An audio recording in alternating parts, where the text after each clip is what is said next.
My name is Gary Powell. I'm with the Caregiver Foundation, and it's our honor today to share our virtual support group with everyone who can join in. And today we have two very special guests with us. We have Dr. Steve Blake and Dr. Thomas Harding, both of the Maui Memory Clinic, among many other duties. Dr. Blake joined Maui Memory Clinic as the Director of Nutritional Neuroscience, and he's worked with Hawaii Pacific Neuroscience for years and publishes a lot. I was looking over your list of publications, and it's very impressive. Did you get to the bottom? Not quite. But he especially focuses on how nutrients affect our memory and our brains. So he's going to be sharing with us what we can do, what things it is that we can control in the consumption of food and other substances that will affect our brains. And then Dr. Thomas Harding will be joining us. He's a clinical neuropsychologist. He has worked in a number of areas and is the psychologist at the Maui Memory Clinic. I'm going to turn it over to you, and we really appreciate you coming and visiting with us today. Thank you very much. It was a very nice introduction. Good. Well, thank you very much for having me today. Welcome, everyone. And today we're going to talk about unclogging your brain arteries to improve thinking. How do you do that? Well, you don't eat in excess of saturated fatty acids, which is probably more the norm in America than not. I'll be joined by Dr. Thomas Harding, who's a neuropsychologist, the director of the Maui Memory Clinic, where I am now. And on screen, you can see his book, You Can Prevent Alzheimer's Disease, and my book, Nutrients for Memory. That describes the Hawaii dementia prevention trial, which was a clinical trial that I wrote and ran and was very successful using nutrients to battle dementia. And some of our team members are there just below. Two studies published here might be of interest to you. One is the Hawaii Dementia Prevention Trial, a randomized trial evaluating a multifaceted nutritional intervention. That means we used lots of things to slow cognitive decline in mild cognitive impairment patients. Another one that's right on point for today that I wrote and Dr. Harding assisted me with is reducing excess dietary saturated fat intake to improve cognition in vascular dementia. We have found that when people do reduce their saturated fat intake, it takes a little time, but not always that much, as you'll see. And more blood gets to the brain and gets into the little capillaries of the brain and feeds our brain cells, and we can think better. Now, you know how it feels when you're tired and hungry, and it's hard to think, it's hard to remember. And that's because your brain cells are not getting the nutrition that they need, the oxygen and the glucose, blood sugar. And it's very similar to what happens when your blood vessels are clogged up in your brain. So we're going to talk about ways that we can stop, or reverse this clogging of the brain. Now, in the dementia prevention trial that I talked about, which we did on Oahu, we started with people with mild cognitive impairment. Now, this is a phrase you might want to know about. It's between normal aging and dementia. It's where people are a little more forgetful than they should be for their age, but not yet impaired. In dementia, I think the easiest definition is when you can't live life by yourself and you need help. So these people were still going okay, but they were having problems. They started, there's a test available that's real simple, that 25 to 30 is normal. 20 to 25 is mild cognitive impairment, but not dementia. And then below 20 is getting into dementia. When we first started, it was at 19, just beginning dementia. But after 3 months, it was already up to 28, normal range. Went down a little bit and then up to 29, which is very good, about as good as you can get. So it may be possible. One of the things we did was to reduce dietary saturated fats in the trial. And we did lots of other things too. If you're curious, you can read my book, Nutrients for Memory, and that will let you know what else we did. It tells you everything and you can do it yourself. drsteveblake.com is my website, and I have books for under $10 there to make them accessible. We look at the different dementia here on this graph, and on the left we have Alzheimer's disease, and on the right vascular dementia, and then in the middle mixed dementia. So dementia can be the different types. What's the involvement of saturated fats? They're directly related to vascular dementia. Vascular dementia basically means clogged up arteries, and saturated fats clog up arteries if they're in excess. And then we have mixed dementia where the artery clogging is one part of it and the Alzheimer's plaque's another. But on the Alzheimer's side, we find that excess dietary saturated fat raises cholesterol, right? We all know that. We have our cholesterol checked to see that's not too high. I'm sure some people here are taking some medications to reduce their cholesterol. When your cholesterol is high, you form more Alzheimer's plaques. So high dietary saturated fats impact all of dementia right across the board. And we can do a lot about that. You'll see at the bottom of this slide and almost every one of my slides, a scientific study that backs up the information that I'm giving you. And you can look up these studies, look into them, find out more about any of these topics. Now, the brain can shrink over time. On the left, we see a full brain, and on the right, a brain with Alzheimer's disease that has shrunk. And you see there's openings like holes in the brain that make it look like it's not working well. And on the bottom, these are PET scans, and they show glucose activity. Glucose is the main fuel for the brain. So if you see red or yellow, you know that part of the brain is working. And if you don't see red or yellow, then you know those parts of the brain are not working. When you compare the left and the right, you see that in Alzheimer's disease, the oxygen, the glucose are just not getting to the cells so that they can do their job. In fact, in advanced Alzheimer's disease, they can't even do their job in controlling the autonomic functions of the body. And that is one way people can die from Alzheimer's disease. So we want to prevent this. The good news is it is reversible. And that's pretty exciting. Many researchers have found that when people change their diet, reduce their dietary saturated fat, the American Heart Association has a goal of under 6% of calories. That translates to about 12 grams on a typical 1,800 calorie diet. So if you can get your dietary saturated fat down to 12 grams or less, then you'll be losing the cholesterol and plaque that clog the arteries rather than building it. And this has certainly happened. I've seen images of arteries that were clogged up and they've become unclogged. The other good part about reducing saturated fat in your diet is that it's not just memory and thinking ability we're talking about. This directly raises your risk of the #1 killer in America, heart attacks, and the #2 worldwide and #3 killer in America, strokes. And strokes can be terrible. Sometimes they're not so terrible, and sometimes they're terrible, and sometimes they're deadly, and something to be avoided. So you can kind of do 3 things with one dietary change. Now, it's not so easy because some of our favorite foods like cheese have a lot of saturated fat. Meat's also famous for saturated fat. Surprisingly to some people, coconut oil is loaded with saturated fats. Now, Dr. Harding is going to explain how clogged vessels from excess dietary saturated fats damage our brains.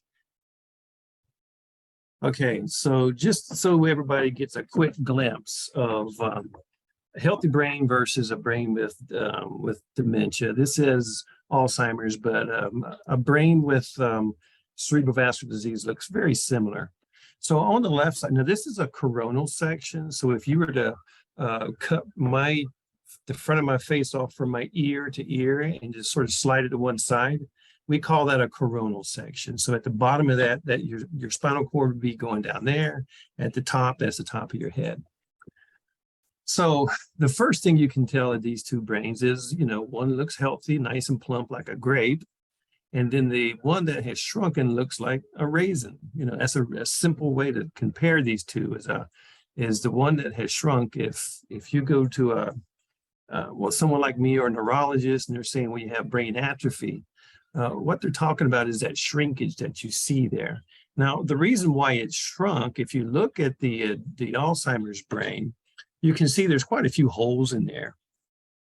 And down there at the bottom, there's an oblong hole. Dr. Blake, can you, if you move your mouse around, does it show up on the screen? Yes, here. Yeah, put it up near the hippocampus, up towards the right, just a little bit down. That's the Here? ventricle.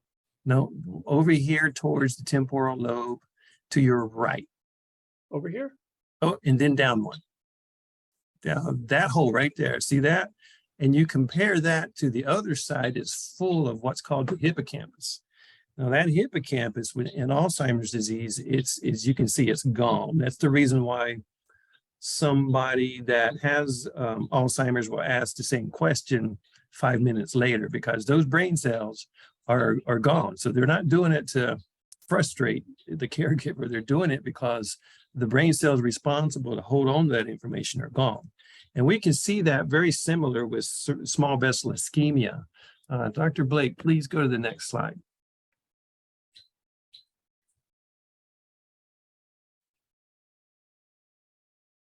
Okay. So what we have here is, again, this is a coronal section. And you'll see arrows pointing to certain things. And the first thing that pops out when I see this is a lot of spots that look like black pepper. Okay, those black pepper spots are small little infarcts that start accumulating in your brain. Surprisingly, in your mid-40s, middle age is when this process can begin if you have high cholesterol, hypertension, or high blood pressure, right? For those of us that have stressful jobs, you have to be mindful of these things, or else we can start having these spots. And some of those arrows that they're pointing at are kind of large.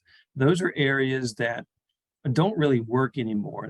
It's just scarring, and it just is not working. And as you can see in this picture that's got vascular disease, that place where the hippocampus on both those hemispheres is also missing. So Alzheimer's disease is not the only type of dementia that comes with memory loss. Small vessel ischemia can cost you your memory as well. Next slide, please.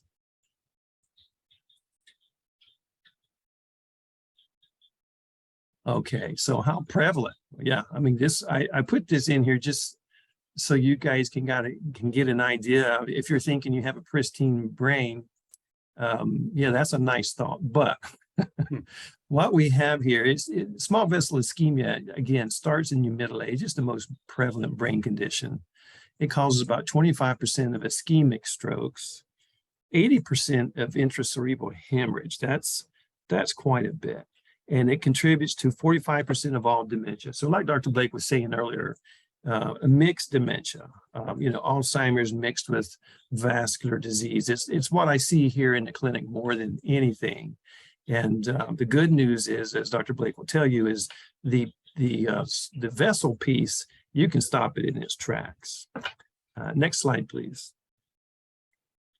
All right, so I like this picture because it shows, if you look at the bottom there at the base where your spinal cord is, or where your neck would be, you got that large artery, that's called a carotid artery, and it's nice and big. But as it goes up and branches out into smaller and smaller areas, those small areas are susceptible to having a clot or a hemorrhage, especially if they're in the frontal lobe. So the frontal lobe is on the left of your screen. It's that piece, your eyeballs are sitting just underneath that ledge right there.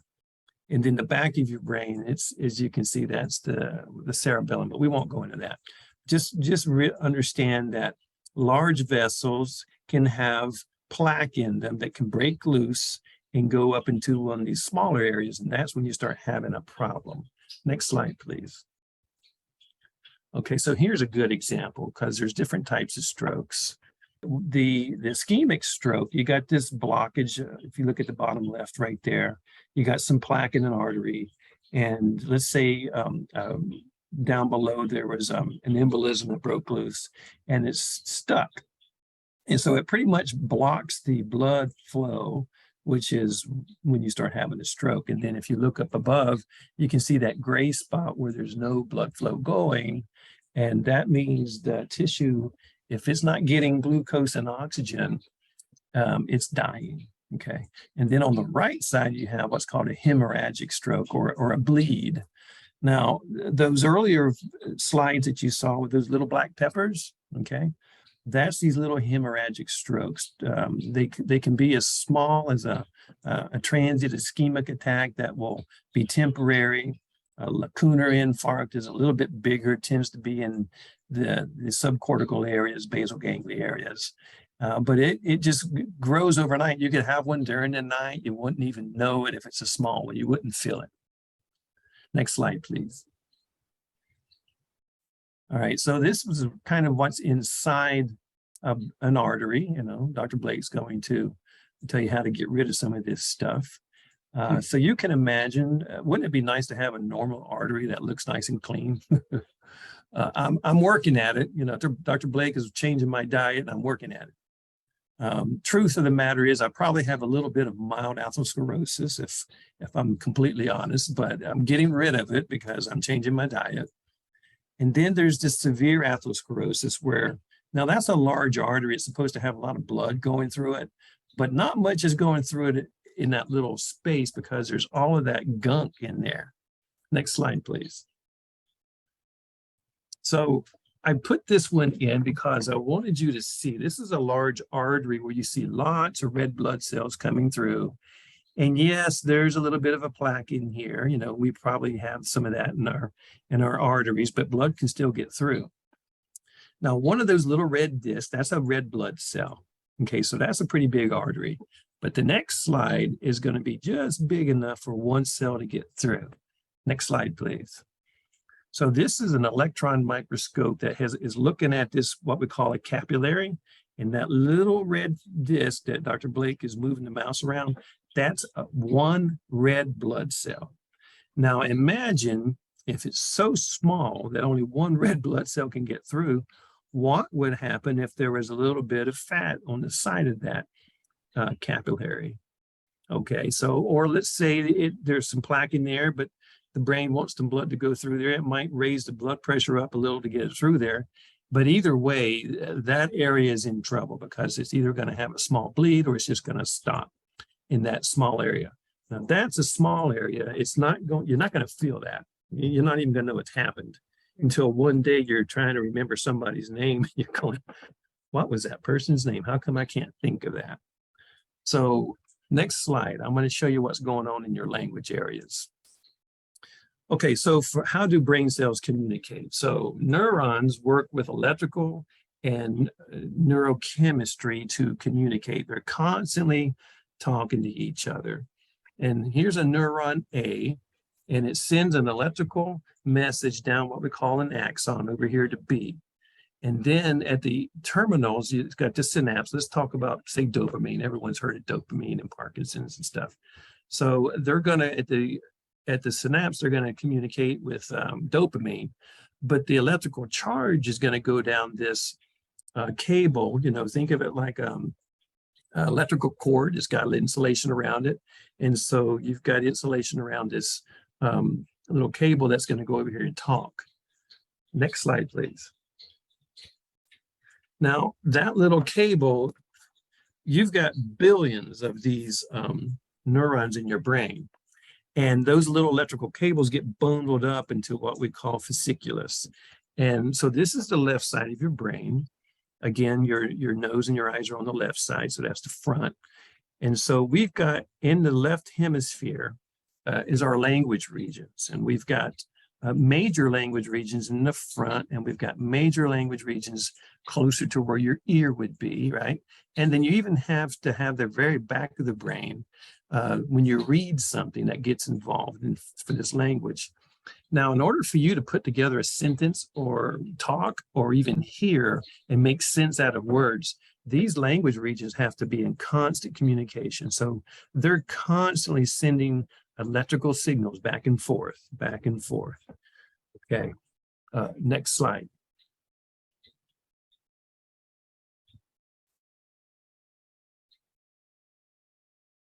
Okay, so now this is what we call an axial view. Okay, so the At the very top of the screen, that's the front of your head. So your nose would be at the top.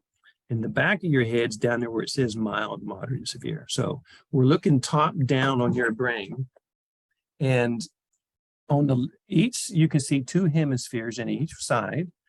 And there's these black areas we call ventricles. That's where your cerebral spinal fluid is. But right beside that ventricle or that black area, you see these white long lines. Now, that is what is called small vessel ischemia. So those communication lines that I was showing you earlier, right? They are being disrupted. So how bad can that be? Well, all of you guys over on Oahu know what H1 is like if one lane gets closed. It goes from nice, smooth flowing traffic to, oh my God, why am I not moving? And the same thing happens in your brain. If it's got slowed processing speed, you're not going to be able to have those language regions talking quickly and in a timely manner. And that's important because if they're not in sync quick enough, you might get distracted and forget what you were doing. You might go to the refrigerator to get something from the couch, and when you get into the kitchen, you forgot already what you were in there for. So that senior moment, part of it is this processing speed that you see here. Now, mild, you can see that.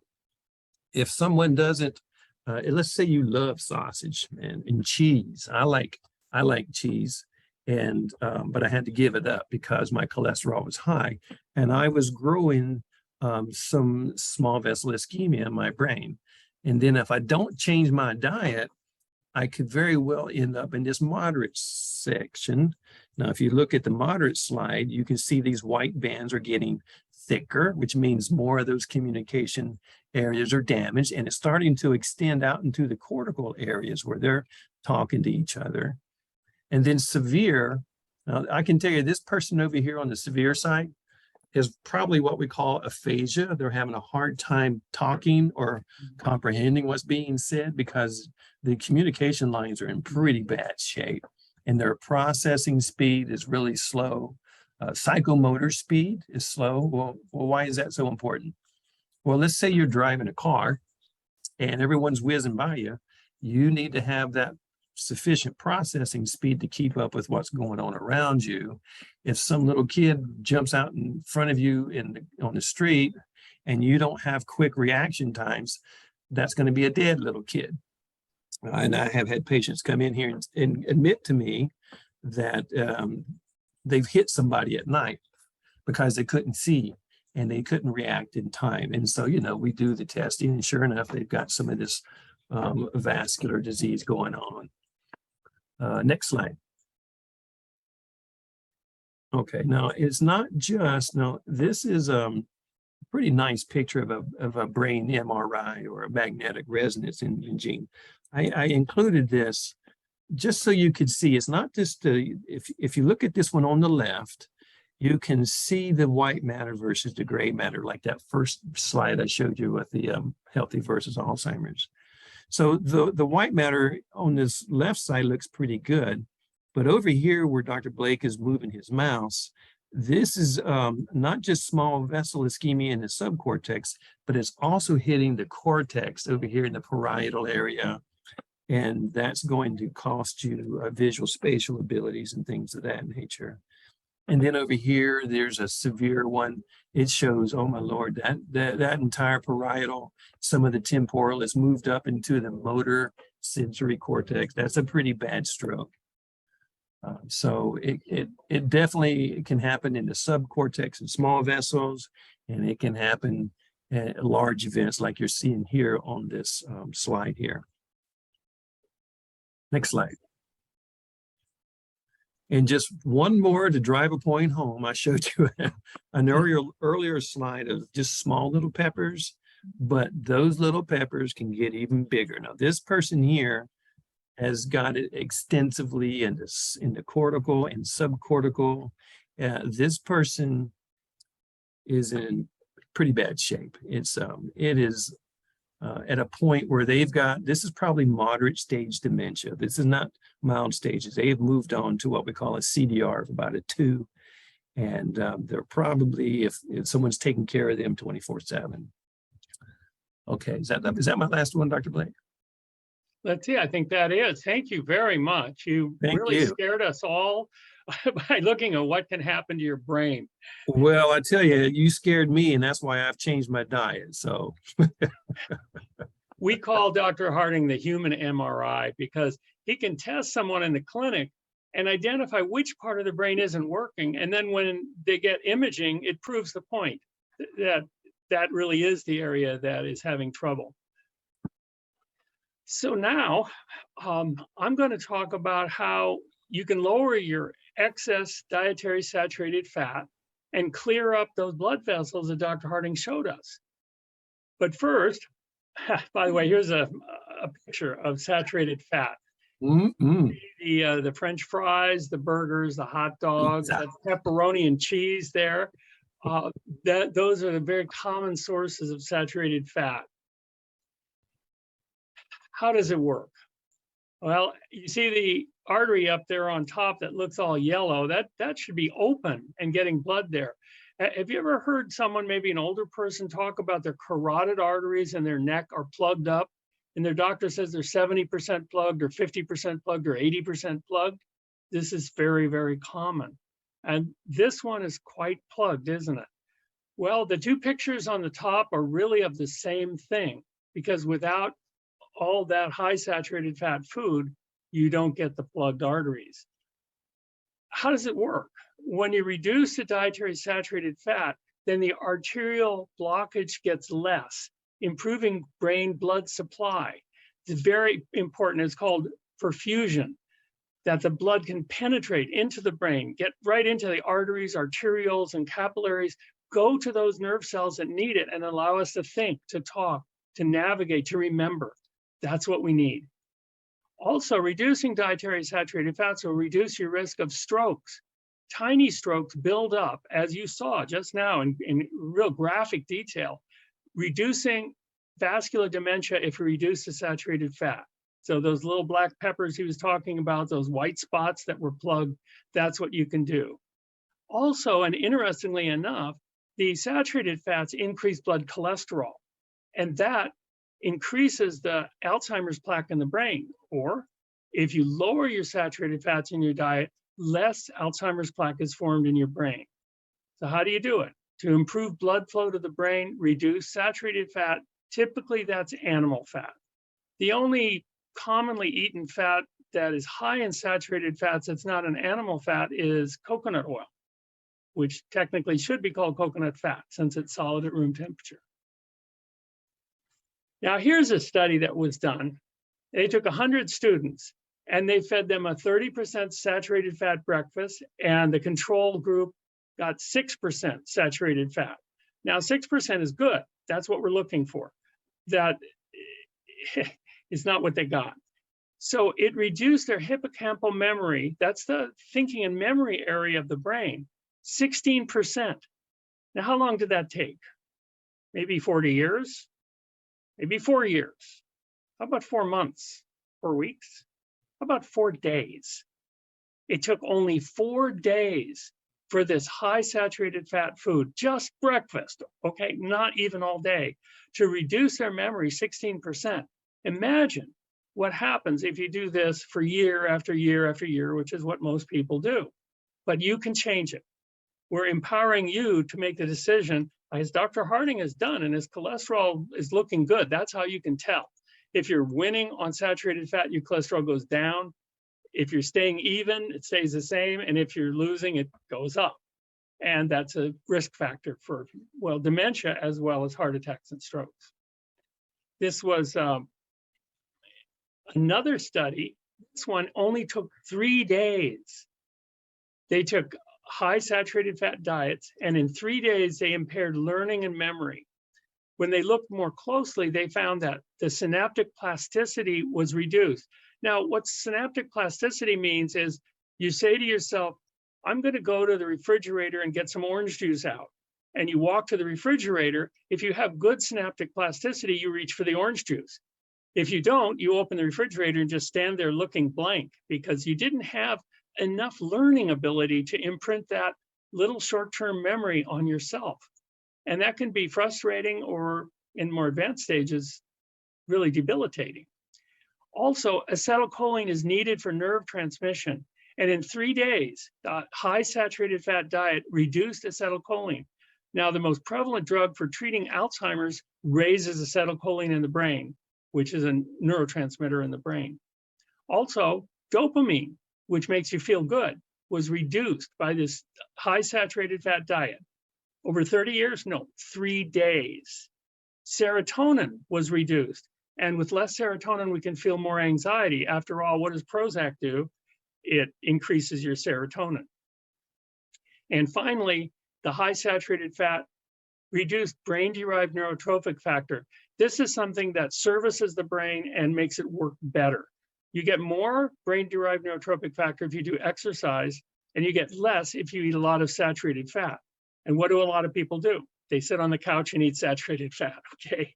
So I'm suggesting that you change a little bit. If you reduce saturated fat in the diet, you can improve memory and learning. And we've seen this at the Maui Memory Clinic too.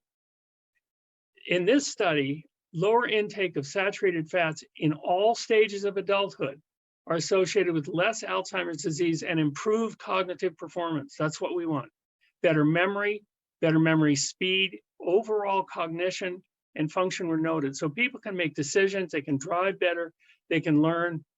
This is what's needed. And all of this improved with reducing dietary saturated fat, such as cheese and hot dogs and beef and pork. These are usually the biggest sources. Butter is another big source of saturated fat. Regardless of what Time Magazine has to say, I prefer to read the Asian Pacific Journal of Clinical Nutrition, published in 2020, and they found that this was a big problem. In this study, they looked at high saturated fat diets, and they found that it could kill off over 50% of brain cells over time. This is not what we want. So we're going to need to learn how to eat less saturated fat in our diets. And I'll tell you something interesting. It's not just meat and cheese that has saturated fat. There's a little bit of saturated fat in most healthy foods that have any fat in them at all. Even nuts and seeds and avocados, which are truly healthy foods, have a little bit of saturated fat, and that little bit adds up over the day. So there's not a lot of room for high saturated fat food. One of the ways that saturated fats damage the brain is through microglial activation. Okay, to translate that, we have little police cells in our brain that normally walk around like a good cop on the beat, making sure there's order among the brain cells. If there's one that's in bad shape, he'll kill it off. And there's as many microglia as our brain cells. They're all over the place servicing our brain. But if they get activated by inflammatory substance like saturated fat, then they can go on a killing spree, like we hear about in the news when police get out of control and they start killing people. In this case, it's our brain cells that are being killed, and they're being killed by the microglia that are supposed to service them. So the saturated fats, normally saturated fats are found in foods like, let's say, a steak or a hamburger. With them are dead bacteria, the leftover membranes of gram-negative bacteria. You know, you kill the bacteria because it's cooked, but the leftover membranes with the saturated fat go in the bloodstream and trigger these surveillance cells, and they're called toll-like receptor 4, and they say there's inflammation, and this happens in the brain too. When it happens in the brain, they trigger the microglia to start killing brain cells. Did you notice Dr. Harding's pictures of the brains that were smaller? Those brain cells have been killed off. And this inflammatory reaction is what kills them off to a large extent, and oxidation also. This is what does it. This is what shrinks the brains. A cascade of inflammatory cytokines killing brain cells. We have interleukin 6, and there's a whole list of them. Nuclear factor kappa B is a big one. Now here's a picture of the carotid artery in the neck supplying blood to the brain. They looked at patients with less clogged arteries, and they had fewer memory problems, fewer tiny strokes, and less vascular dementia. That makes sense, doesn't it? Their brains were receiving the blood that they needed to think. Patients with less clogged arteries had better performance in language and navigation and attention. So this was very important that your blood supply to the brain is there. Now, over time, in a matter of weeks, usually, you can see a difference with a diet that's reduced. Now, we counseled one man, I certainly won't mention his name, but he had 68 grams of saturated fat per day, and 12 is a maximum number. So you can imagine what his carotid arteries looked like and his brain arteries looked like, plugged. And he could reduce that. And we all can. And your cholesterol will tell the story, because as your cholesterol comes down with the diet lower in saturated fats, then you know that things are cleaning up instead of plugging up. They found that those with carotid clogging had 2 to 5 times the risk of severe Alzheimer's disease. So it's not just vascular dementia, it's dementia of Alzheimer's and vascular dementia. By far, the 2 biggest categories are influenced by saturated fat. Insufficient blood to the brain declined learning and memory, as well as increasing the amyloid plaques. And this they did by, in the lipid rafts in the brain cell membranes, increasing beta and gamma secretase. That's kind of a long technical story, but enough said, less saturated fat, less Alzheimer's disease. In this one, researchers followed people with clogged carotid arteries for 3 years. Patients with unclogged brain supply arteries were 4 to 15 times less likely to have cognitive deterioration.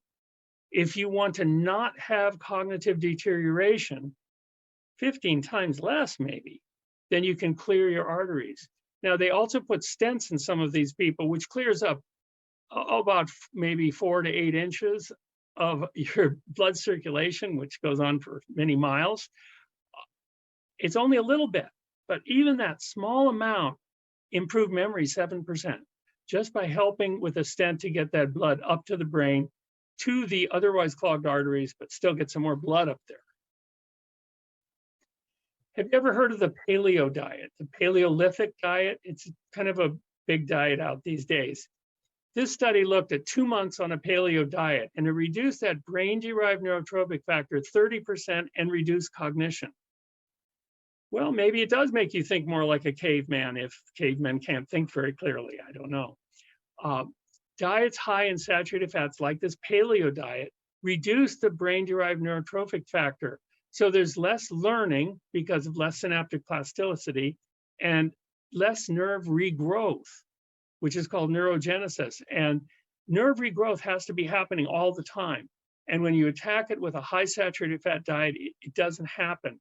And so the nerves get less and less, and they start looking like those pictures that Dr. Harding showed you. Okay, what are some high saturated fat foods?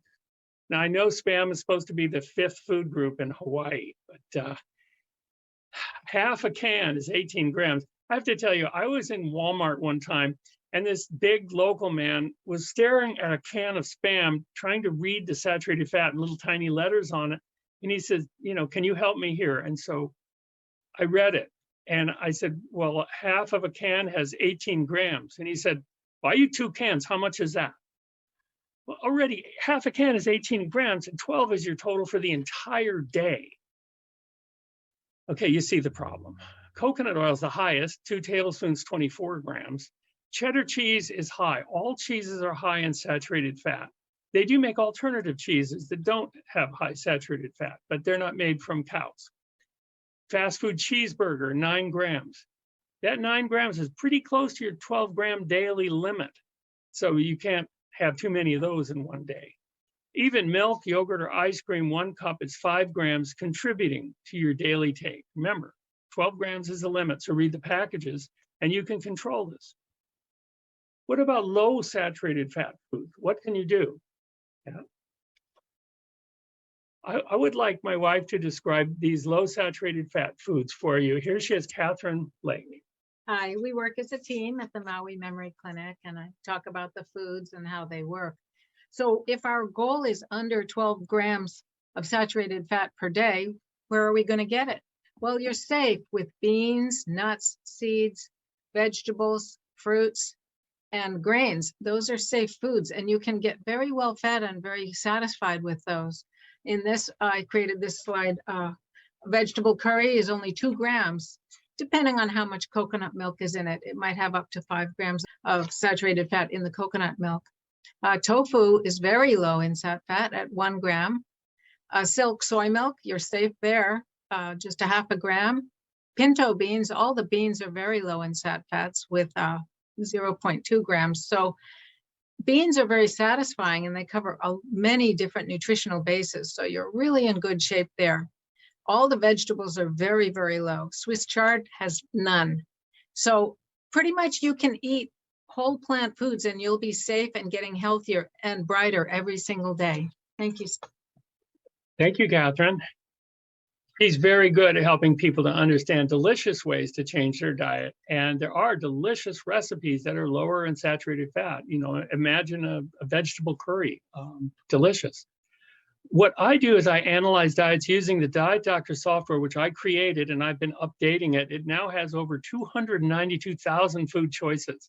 So not only healthy foods, but even very unhealthy foods are included here. So you can track your saturated fat. Shown on this slide happens to be a paleo diet. Look at that calcium. It's way too low. The lower bar here shows how much calcium you should get in a day. And this is all you got on a paleo diet.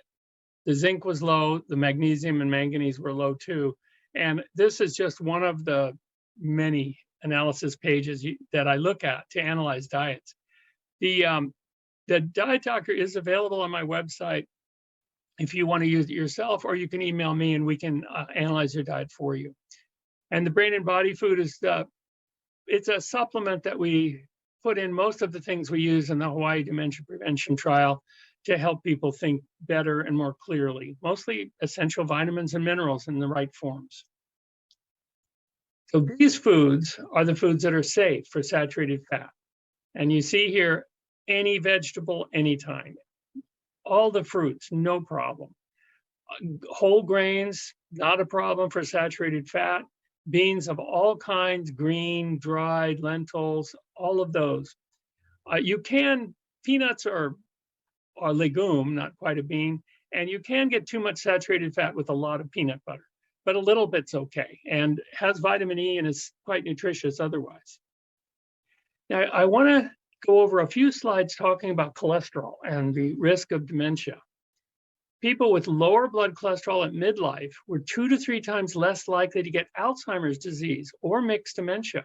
But even Alzheimer's disease is highly influenced by saturated fat and resultant cholesterol in the bloodstream.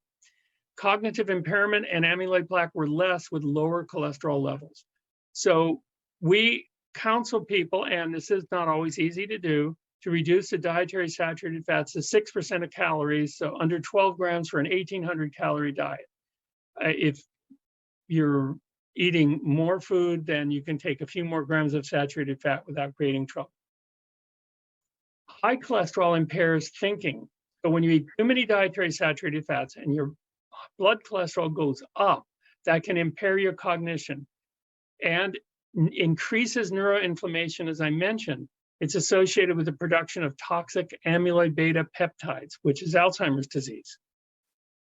Oxysterols are what happens when you cook cholesterol-laden food like eggs, for instance. You cook an egg, which is loaded with cholesterol, you get oxidized cholesterol. One of the problems is that this oxidized cholesterol can traverse the blood-brain barrier and go into the brain, create inflammation, and activate those microglia and start killing off brain cells, shrinking our brains. So you might want to rethink eating a lot of eggs. Eggs and shrimp are 2 of the highest cholesterol foods out there. Cooked animal fat, you get cholesterol. We break down our own excess cholesterol, and that turns into oxysterols. And then if cholesterol is eaten, like for instance, eggs don't have much in the way of antioxidants. So the cholesterol then oxidizes and becomes oxysterols in our body, what hasn't already been transformed by cooking. One other item with high blood cholesterol, which is created from excess saturated fats in the diet, atherosclerotic plaques have 20 times more cholesterol than healthy arteries, 45 times more oxysterols. And this arterial plaque laden with cholesterol can be sharp crystals that can create a blockage in the artery, resulting in vascular dementia, stroke, or heart attack. We also need vitamin E and carotenoids from colorful fruits and vegetables to slow cholesterol oxidation that is in our body. We make cholesterol in our body. You know, it's amazing. We make 70 quadrillion molecules of cholesterol every second. We do not need to eat it. It's really better if we don't. And only animal products contain cholesterol. No plant products do. Plant diets have been found to improve cognition. They have polyphenols, which are anti-inflammatory and antioxidative, vitamin C, vitamin E, and those colorful carotenoids. They reduce brain inflammation. They improve cognition and memory. And when they looked at Alzheimer's brains after people died, they found that the carotenoids like carotene and lutein were lower in the brains with Alzheimer's than in healthier brains. A plan of action. Find alternatives that'll be delicious, easy to prepare, and keep your memories safe. I have a couple of photos here by Miley Harding, who's become very good at this. Keep dietary saturated fat under 12 grams by reading the packages. And there is, for instance, alternative milks. These silk almond creamer is delicious for coffee. The silk almond drinks, that's a dark chocolate. It's pretty good. How do you like the dark chocolate silk almond milk, Dr. Harding? It's addictive. I'm glad most of these people live on Oahu because I don't want you guys clearing out my stash over there at the store. It's very good. It's really good. Yeah, so some of these products are the Gardein brand makes some different things that are really delicious that are kind of imitation meats, but really without the saturated fats, you're protecting your brain, but you're not suffering because they're delicious, easy to find in frozen food sections, especially in health food stores. I want to thank you for listening to this. And here are the publications. Dr. Harding's book, You Can Prevent Alzheimer's Disease. The Dementia Prevention Cookbook my wife wrote and has many recipes, makes it easy to have delicious food that's quick to prepare, that's low in saturated fat and protects your brain. And my book, Nutrients for Memory, you can follow what I did in there in the Hawaii Dementia Prevention Trial to boost your own brain power and memory. And again, the Brain and Body Food and my books are available on drsteveblake.com. And the You Can Prevent Alzheimer's book and more information on mauimemoryclinic.com. Thank you very much for watching and sharing today. Hey, can I say something real quick? Please. Sure. So I'm going to use myself as an example. That you saw those pictures of all those various plant-based products that Miley has accumulated for us. My cholesterol level used to be about 235, my total. And the doctors were saying, you know, you're going to start taking a statin, Harding. And I went, well, let me try to do this natural. So I got together with Dr. Blake, and he's been working on me probably a couple of years now. It's been a slow change for me. I was a meat and potatoes kind of guy growing up in the mainland, and I had to slowly change my diet. And, but I've been able to do it. I'm not one of those cold turkey kind of guys. I just had to do it piece by piece, but I have gotten my fat diets down to a respectable number for me. I'm at 196. So I'm under that 200 mark. I don't have to take a statin. And being, you know, having plant-based alternatives today makes it so much easier. You know, when Dr. Blake became a vegetarian, I think they were eating twigs and leaves. But today they've got some really good stuff out there. And one more thing I want to tell you about is this brain and body food that he has here. I've always taken a supplement for many years of my life. And I really just would buy whatever is the cheapest I could find. That's kind of how I am. And then one day I was talking with Dr. Blake, and he said, you know, turn that label around and look to see what's in it.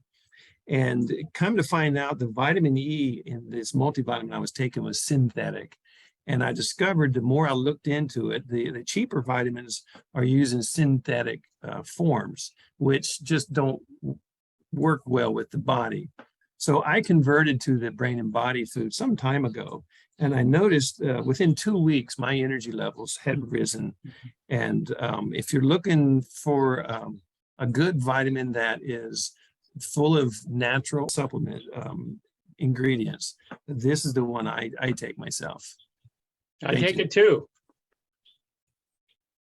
Yeah, we've got to keep our brain sharp over here, and it all helps. The antioxidants help too. Oh, goodness, this has been fascinating. I have questions written down here. One of the questions that popped into my head is, a lot of times we hear about hereditary cholesterol and I guess dietary impacted cholesterol. How does a diet affect what the physicians are calling hereditary cholesterol? Well, it reduces it. And you see some people who maybe if you have a tendency toward high cholesterol because of your genes, then your cholesterol, when you go see your doctor, might be something like 240 total cholesterol, or an LDL of 200. But if you adjust your saturated fat in your diet, then maybe it'll go down to 200. And that would be a tremendous break for your brain and for your arteries and to reduce your risk of heart attack. If you have hereditarily low blood cholesterol, you might go to your doctor with a 230 because of you're eating a lot of saturated fat. Like that guy was eating 68 grams a day.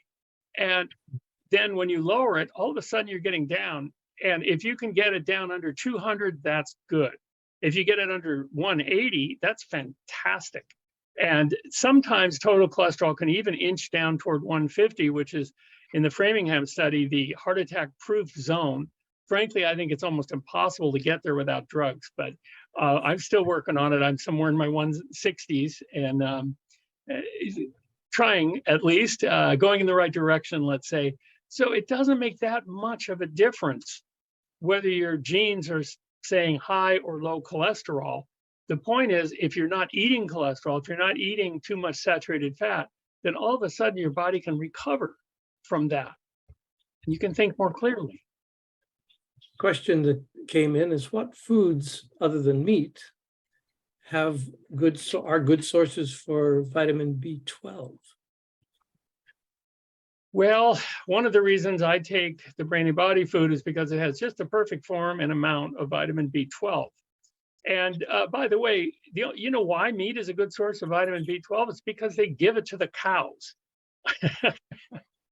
Really? Yes. However, when you look at meat, what I think of is dramatically higher risk of colorectal cancer.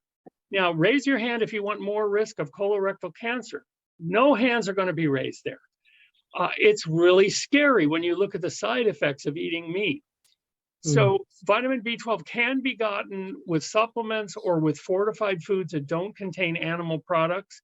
And surprisingly, in clinical low vitamin B12 situations, most of the people are eating plenty of meat but can't absorb their vitamin B12. And it's for reasons of stomach acid and intrinsic factor and other reasons like that. So my feeling is that a supplement of vitamin B12 is extremely safe. There's no upper limit. It is extremely cheap. We're talking pennies a day. And that there's no reason why everyone shouldn't supplement with vitamin B12 as a little insurance policy. What kind of insurance can you get for 5 cents a day? It's true. Here's an interesting one. In Hawaii, we eat lots of deep fried foods. Many Oriental foods are deep fried, tempura, different things. Would using olive oil to cook deep fried foods be a better choice, or does it make any real difference? Well, deep fried foods, by kind of definition, you're going to take an oil and heat it up to the point where it's going to go rancid. And rancid oils are a problem because they increase certain long chemical names in the body that lead to cancer. Malondialdehyde causing DNA adducts, for instance.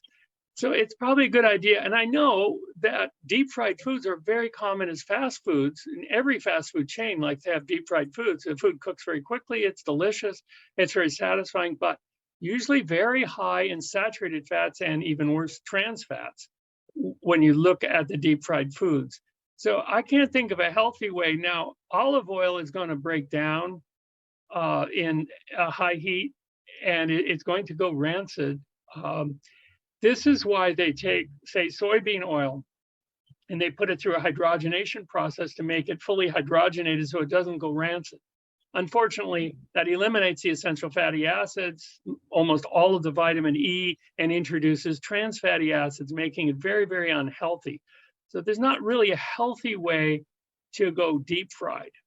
Sorry about that. Okay, I guess we could get used to the air fryer, right? Will dietary changes allow a person to reverse damage to the brain? Absolutely. Absolutely. The damage we're talking about is not the Alzheimer's plaques. They're likely to stay there forever, but it reverses the clogged blood arteries so that you can get better blood flow to your brain, improving memory, improving your ability to learn.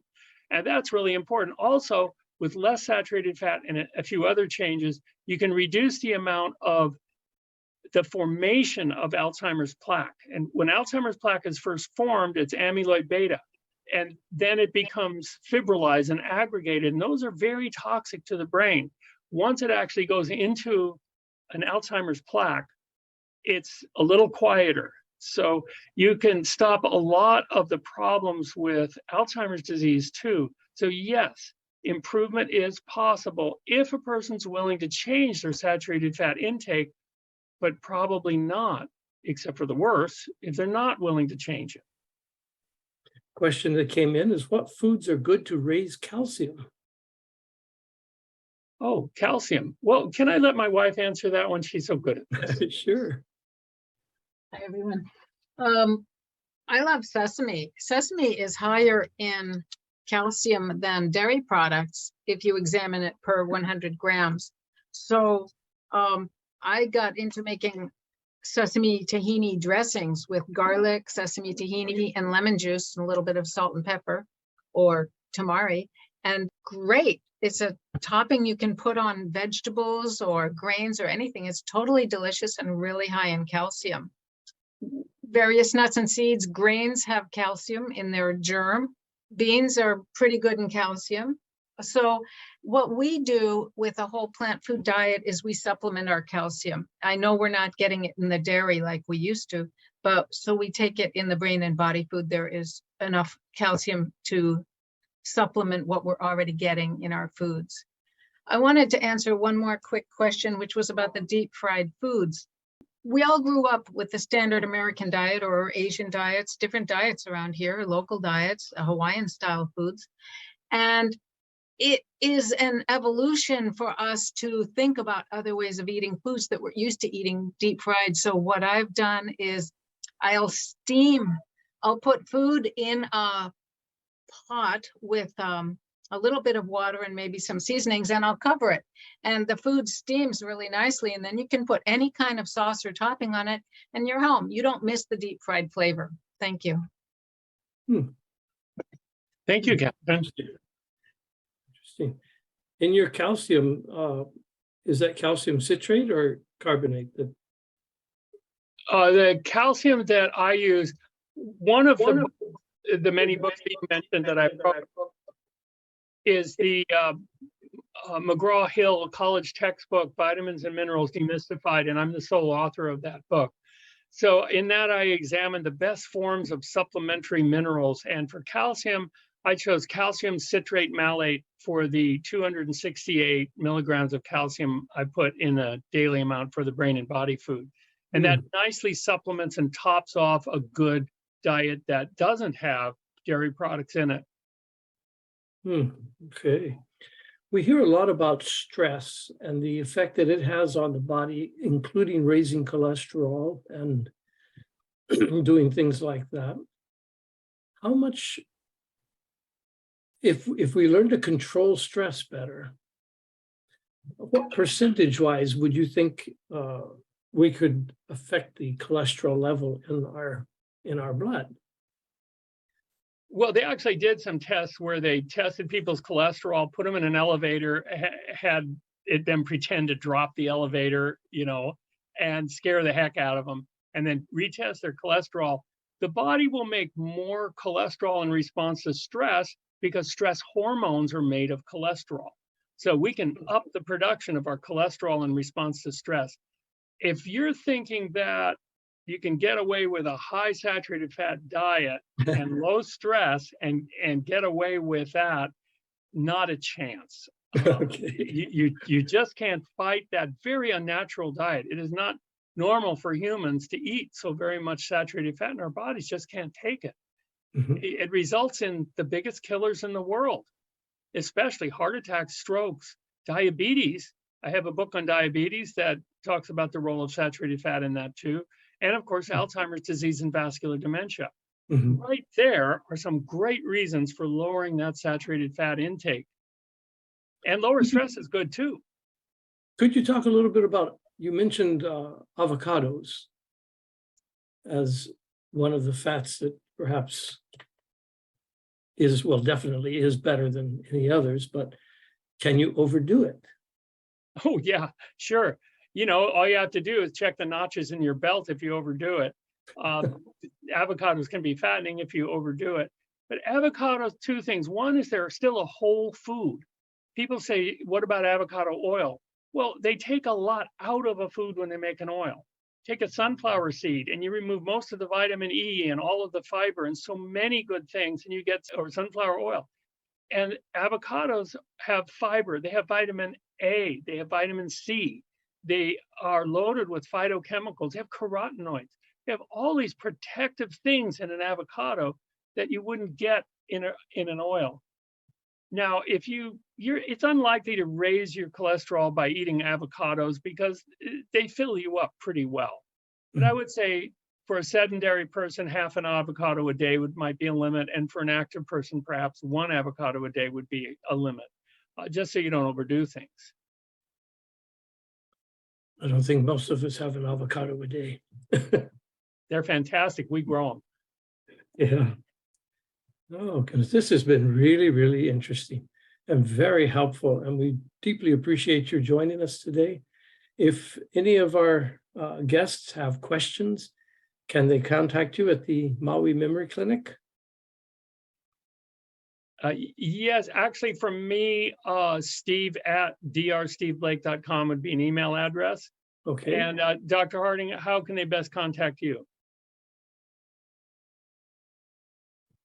I'm going to say through Miley at the Maui Memory Clinic. Okay. So there we have it. Yeah, just Google Map Maui Memory Clinic and hit the call button and talk to Miley. Okay. And we'll get Miley. Thank you again so much. And thank you to everyone for joining with us today. Again, my name is Gary. I'm with the Caregiver Foundation, and it's been our privilege and honor to have you join us today.